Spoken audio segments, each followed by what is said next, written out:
Dakota State football team hit the road for one final time this season to take on the Bears of Missouri State. With a win, they would claim the outright Missouri Valley Conference title.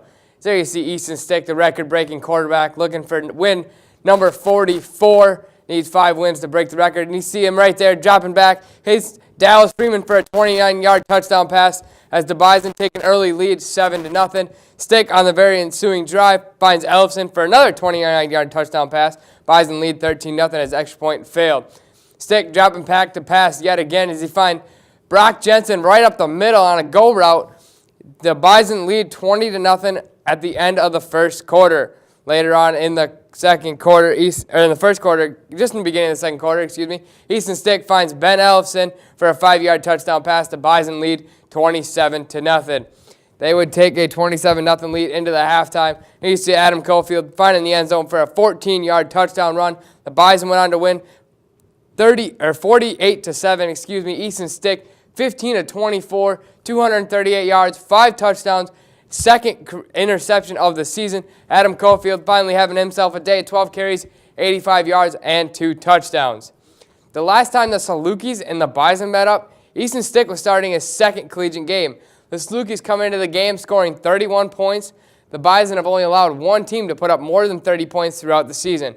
The Salukis are giving up 208 yards on the ground. The Bison are looking to continue their success on the ground. Head coach Chris Kleiman knows that this team can put up points in a hurry.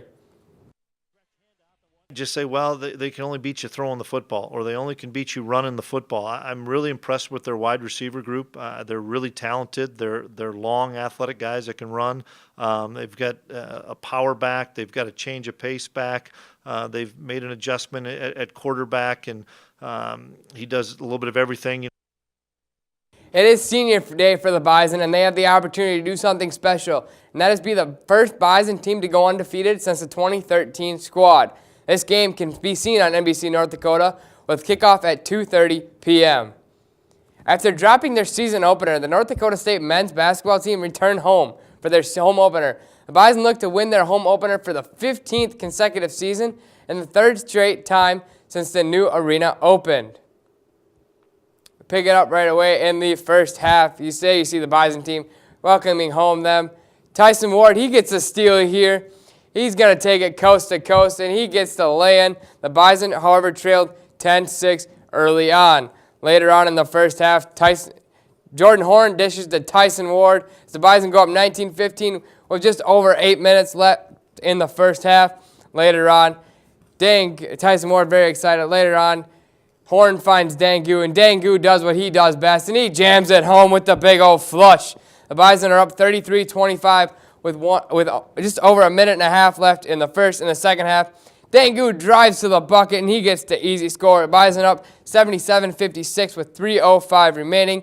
NDSU would go on to win that game 82-63. Both teams are 1-1 on the season. Bison basketball win, and what I mean by that, we defended. We took care of the ball. We certainly could have done a little bit better job. They got us by 1 on the glass. But 2 staples of our program, valuing the basketball and defending, and we did that at a high level against a very good offensive team.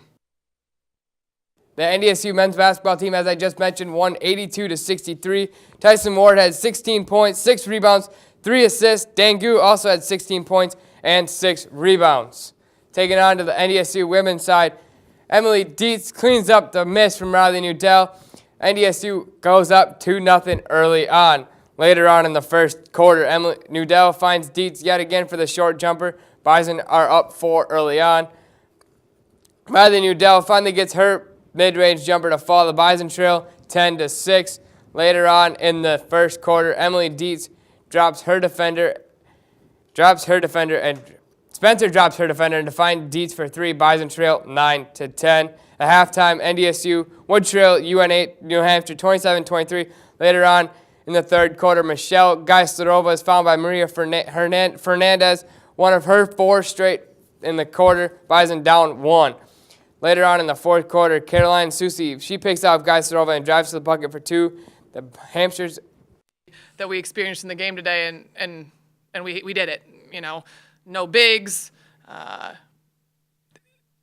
short numbers, foul trouble.